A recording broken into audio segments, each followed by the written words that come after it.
Hindi na nga mapipigilan ang kasikatan ni VP Sara Duterte. Ngayon, siya ang laman ng balita sa ibang bansa. Yung mga foreign media, siya yung pinag-uusapan. Halos lahat yata. Kasi po, matapos magdeklara ang ating Vice President Sara Duterte, marami ng mga haka-haka kung ano yung plano niya, bakit siya nagdeklara ng mas maaga, na pag-usapan, at itong foreign media ay hindi nagpapahuli. Yan kasikat si VP Sara Duterte. Malamang may maiinggit na naman dyan. Risa, pa press conference pa itong si Risa. Nagyayaw-yaw na naman sila tungkol sa ICC, tapos yung plano nila sa 2028. Pero hindi kayang tapatan ang kasikatan ni VP Sara. Walang pakialam ang foreign media kung ano yung pinagyayaw-yaw mo, Risa.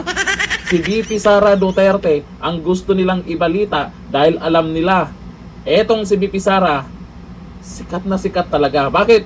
Maraming mga OFW na gusto siyang suportahan at gusto siyang ilagay sa Malacanang. Paano naman yung mga gigil na mapa-impeach si VP Sara?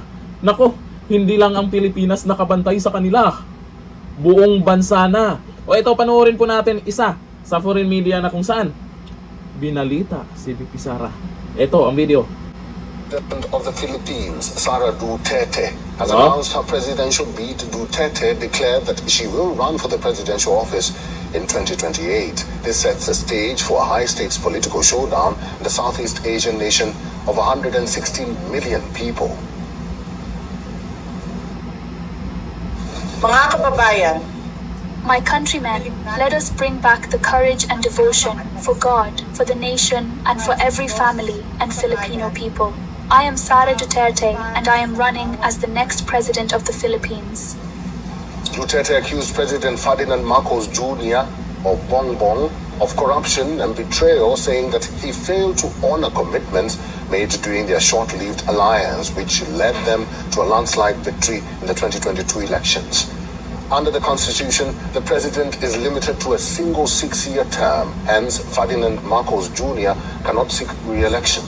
The announcement comes just days before her father, former President Rodrigo Duterte, is scheduled to begin a pre-trial hearing at the International Criminal Court over crimes against humanity tied to his controversial.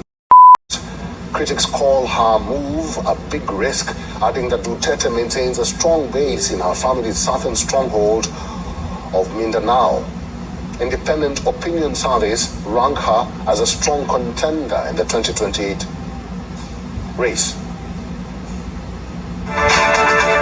Oh! Kitam? Nako, marami na namang maiinggit dyan. Bakit sila hindi binalita sa mga foreign media? Bakit sila hindi pinapansin? Paano yan, Risa? Ngayon pa lang, hindi nyo na mapipigilan ang kasikatan ni VP Sara. Malamang, sa mga OFW, alam na kung sino ang susuportahan nila. Maraming ang mga excited na dyan. Sana daw ay bukas ay year 2028 na. Sana daw ngayon ay eleksyon na. Relax lang. Para may oras din yung mga balimbing na pumanig kay VP Sara. Unti-unti na yan sila. Marami ng mga kongresista na nag-aalangan na dito sa impeachment complaint kay VP Sara Duterte. Kung napapansin nyo, nag-declare pa lang yan si VP Sara. Natatakbong maging Pangulo ng Pilipinas. Pinag-uusapan siya kahit sa ibang bansa. Lalo na kaya kung maging Pangulo siya.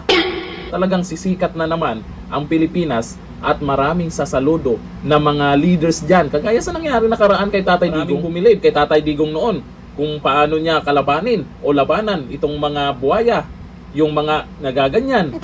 Kaya sa mga inggiters dyan, maghanap-hanap na kayo ng paraan. Habang maaga pa lang, kung paano nyo talunin ang isang VP Sara Duterte. Kung impeachment lang ang inyong pwedeng ipanlaban, pag sumablay kayo dyan, magtago ka na lang.